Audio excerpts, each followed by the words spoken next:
الحمد لله رب العالمين والصلاة والسلام على أشرف الأنبياء والمرسلين نبينا محمد وعلى آله وصحبه أجمعين. قال الله تعالى: ويوم يحشرهم وما يعبدون من دون الله. برادران اسلام، دینی اور ملی بھائیوں، دوستوں اور ساتھیوں، قرآن کریم میں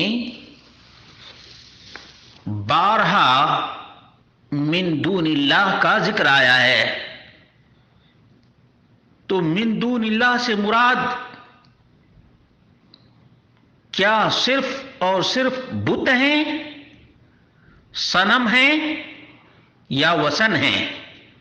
یا من دون اللہ سے مراد فرشتے ہیں، انبیاء ہیں اور صالحین ہیں؟ اسی طرح سے جن جن چیزوں کی پوجا اور پرستش کی جاتی ہے وہ تمام کے تمام من دون اللہ میں داخل ہے.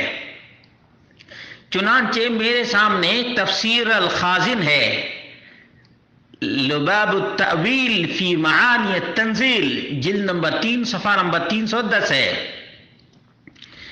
وَيَوْمَ يَحْشُرُهُمْ وَمَا يَعْبُدُونَ مِن دُونِ اللَّهِ، اور وہ دن جب اللہ رب العالمین ان سب کو جمع کرے گا اور اللہ کے علاوہ جن کی وہ پوجا اور پرستش کیا کرتے تھے ان کو بھی اللہ رب العالمین جمع کرے گا.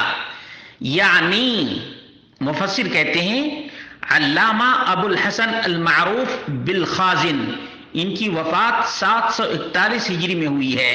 یہ کہتے ہیں یعنی من الملائکہ، فرشتے کو اللہ رب العالمین جمع کرے گا مشرکوں کے ساتھ، والانس، انسانوں کو بھی اللہ رب العالمین جمع کرے گا، والجن، جنات کو بھی اللہ رب العالمین جمع کرے گا. یاد رکھیے گا، فرشتے کو اللہ رب العالمین مشرکوں کے ساتھ جمع کرے گا، انسانوں کو اللہ رب العالمین مشرکوں کے ساتھ جمع کرے گا، جنات کو بھی اللہ رب العالمین مشرکین کے ساتھ جمع کرے گا.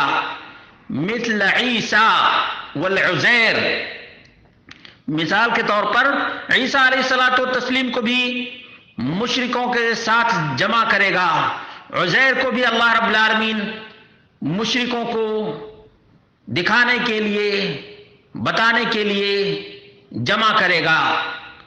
اور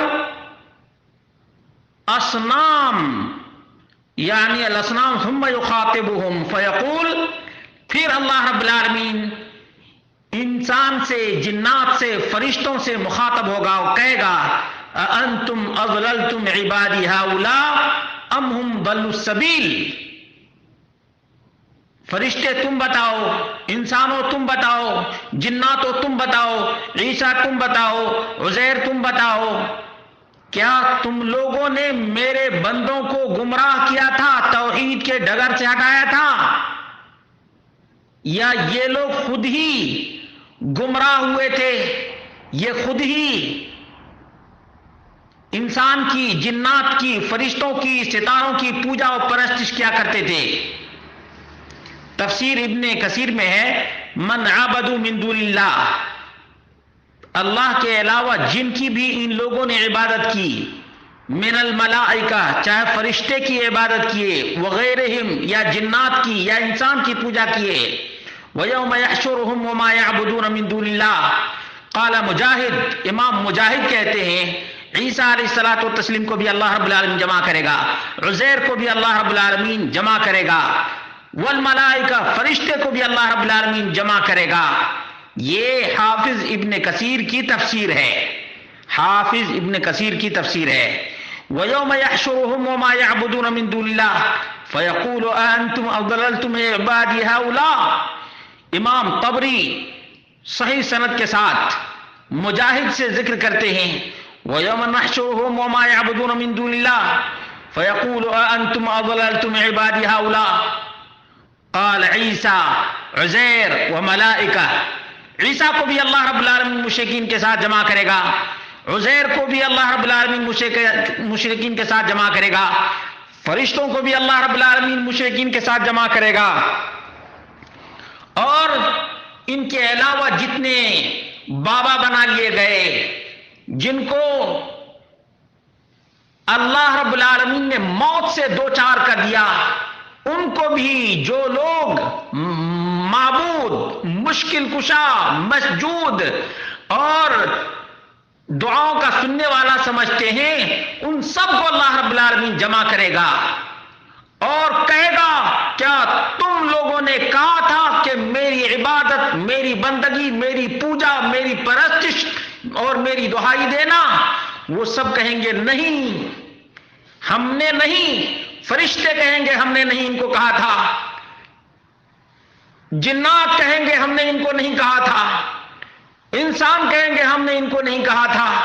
ان لوگوں نے خود ہی فرشتے کی پوجا کی، جنات کی پوجا کی، انسان کی پوجا کی، انبیاء کی پوجا کی، صلحاء کی پوجا کی۔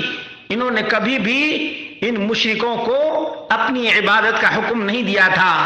اس لیے دنیا میں رہنے والوں اور صرف بتوں کے پجاریوں کو مشرک قرار دینے والوں، توبہ کرو توبہ۔ پھر درخت کی پوجا کرنے والے کو تم کیا کہو گے؟ کیا وہ بھی مورتی ہے؟ ندی نالے کی پوجا کرنے والے کو تم کیا کہو گے؟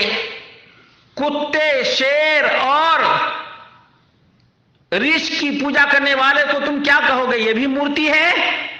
اللہ کے بندو، الہ واحد کی عبادت اور بندگی کرو، اسی سے لو لگاؤ اور اسی کی دہائی دو، اسی کا سجدہ کرو، اسی سے التجا کرو، اسی سے فریاد کرو۔